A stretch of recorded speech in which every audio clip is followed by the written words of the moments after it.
Donc regardez, il est moelleux, vous voyez? Et puis, il a l'air trop bon. Je vais goûter, hein. Je vais prendre un petit bout comme ça vous voyez. Bonjour tout le monde, bonjour les amis, nous revoilà de retour pour une nouvelle recette. Donc aujourd'hui je vais faire une genre de galette mais en forme de baguette qui sera farcie. Je vais la faire salée. Donc on va commencer par la pâte comme d'habitude, qu'on va laisser poser, après on va préparer la farce. Donc pour ça je vais commencer d'abord par mettre mon sel. Je ne le mélange pas avec la levure. Là, j'ai 500 g de farine que je vais passer au tamis. Je vais mettre une grande cuillère de lait en poudre. Je vais mettre une cuillère de sucre. Je vais mettre une grande cuillère de levure boulangère. 2 grandes cuillères d'huile d'olive.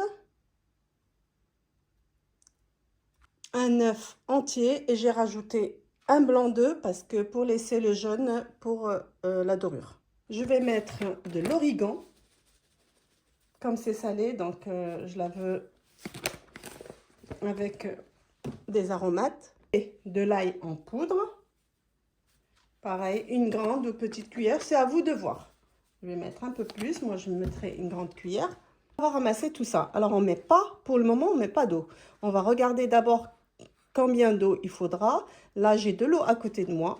Je rajouterai à fur et à mesure. Là, vous voyez, je vais commencer à rajouter mon eau.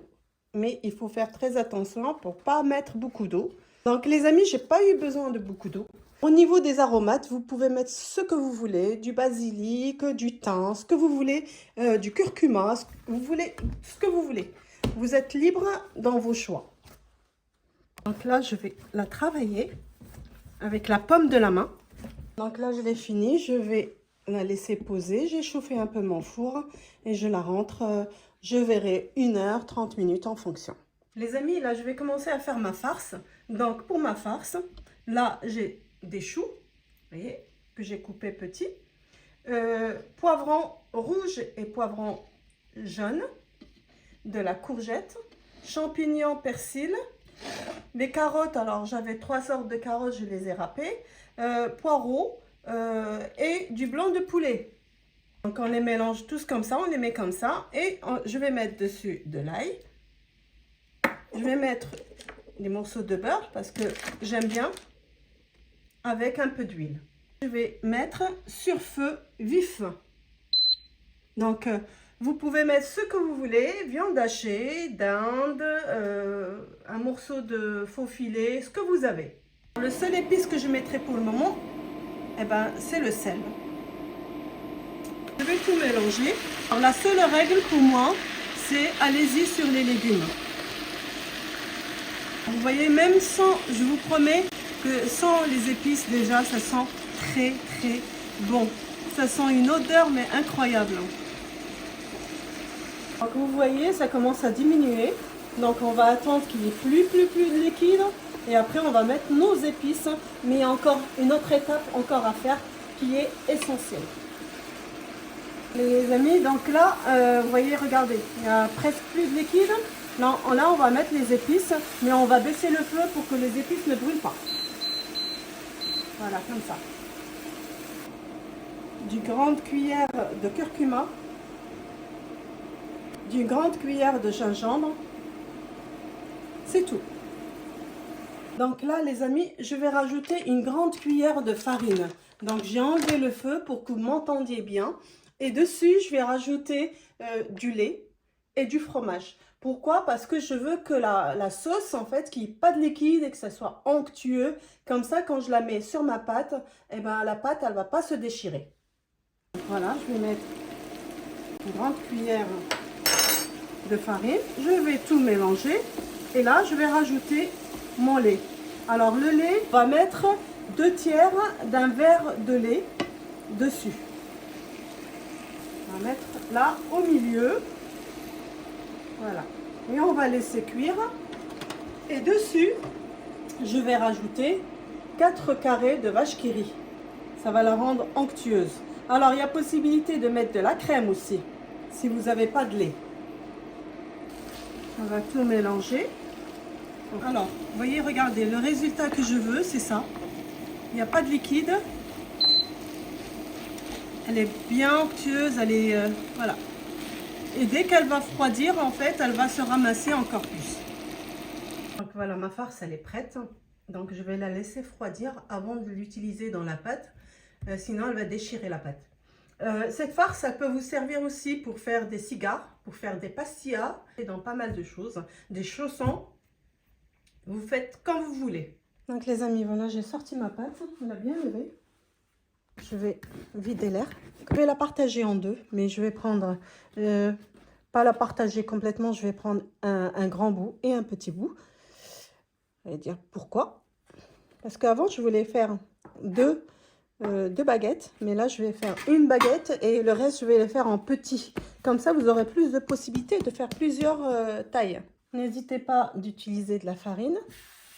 Pour faire un rectangle, n'hésitez pas de vous donner un coup de main, comme ça, en tirant. Ouais, vous le faites, le rectangle, là, avec la main.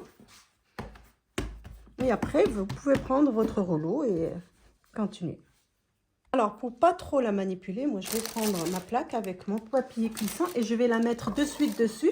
Comme ça, j'aurai pas à la porter une fois qu'elle est pleine. Voilà, moi, je l'ai mis carrément, là. Ma farce au milieu. Et je vais bien remplir. Hein. Dessus, je vais mettre mes fromages à sandwich. Alors, j'ai choisi du cheddar, j'aime bien. Et je vais faire des ouvertures sur le côté, comme ça. Et de ce côté-là. Si vous n'arrivez pas jusqu'au bout, n'hésitez pas de tirer le papier. C'est pour ça pourquoi c'est bien, en fait, de mettre le papier en dessous. Parce que vous maîtrisez. C'est parti. Donc, on va ramasser. Alors, moi, je ne serre pas beaucoup pour laisser la pâte respirer. Elle va gonfler encore et ça va devenir plus joli. J'ai mis 2 cuillères de lait sur mon jaune d'œuf. Je vais badigeonner. Comme vous voyez, j'ai bien badigeonné. Et je vais mettre soit du pavot, soit des graines de sésame, soit moi je vais mettre du nigel. Tiens, je vais la rentrer un peu se reposer au four. Enfin, au four éteint, bien sûr. C'est petit. Je vais séparer en 4 fois ma pâte. Je vais faire une mini baguette. Donc, faire des ouvertures, mais je vais pas aller au bout. Hein. Je vais laisser le bout fermé. Et je mets la farce donc ici. On va la ramasser. J'ai mis un peu d'eau dans les bords et on va la ramasser. Il y aura une ouverture, hein, mais ça sera joli. Voilà. La deuxième avec des ouvertures. Voilà. Troisième modèle, pareil, je vais faire des ouvertures comme ça. On met l'eau dans les bords comme ça. Je vais encore ramasser. D'accord? Encore comme ça. Et je vais tourner. Je vais la tourner comme ça. Je vais rentrer, ramasser les bords comme ça. Vous pouvez même utiliser un peu d'eau pour ce côté-là, mais de toute façon, comme ça va reposer un petit peu, donc ça va se coller. Les 4 modèles, je vais les badigeonner d'œufs. Hein. J'ai chauffé mon four en bas, hein, pas en bas et en haut. J'ai juste chauffé mon four à 200 degrés. Une fois qu'il est chaud, on descend à 180 degrés et toujours en bas. Donc voilà, j'ai mis du fromage dessus. Vous pouvez rajouter des graines sur le fromage, il n'y a pas de souci, mais moi je vais les laisser comme ça. Donc les amis, vous avez vu, regardez comment ça a bien gonflé. Donc, maintenant je vais allumer le haut. Donc voilà, je l'ai sorti, vous avez vu comment il est beau, il est excellent. Je vais le mettre sur mon plat. Donc voilà. Voilà. En ce qui concerne le four, moi ça m'a pris entre 20 et 25 minutes parce que chaque four est différent, donc c'est pour ça pourquoi je ne donne pas exactement le temps de cuisson, il faut juste surveiller. On démarre à chaud en bas et après quand on voit qu'elle commence à gonfler, on allume le haut. Alors les amis, je vais la couper, hein. Alors ça pourrait me faire 1, 2, 3, 4, 5, 6 parts. Dans celle-là. Alors, vous voyez, ça m'a coûté rien du tout, en fait. En gros, enfin, il y a 500 grammes de farine. Il y a 200 grammes de poulet, puis voilà, un demi-poivron rouge, un demi-poivron jaune, une demi-courgette. Enfin voilà, c'est rien du tout, mais le résultat, il est top. Donc voilà, le moment agréable pour moi, c'est le moment que j'aime. Je vais commencer ici. Vous voyez, regardez, la pâte, elle se coupe toute seule. Regardez. Vous avez vu? Elle est moelleuse. Regardez. Ça, c'est les 4 modèles que je vous ai fait. Donc, on va les amis, notre vidéo, elle est finie. Je vous dis, je vous souhaite un très bon vendredi. Je vous dis, prenez soin de vous, mangez sain et à demain pour une nouvelle recette